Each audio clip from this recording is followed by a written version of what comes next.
Ayun, good morning. Ayan na po ang bagyo.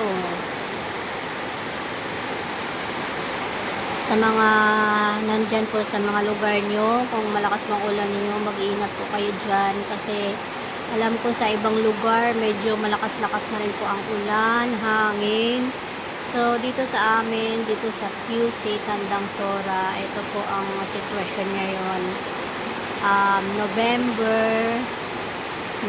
9, 2025. Ayan, malakas-lakas din po ang ulan. Mag-iingat tayong lahat, lalo na sa mga nasa probinsya, sa norte.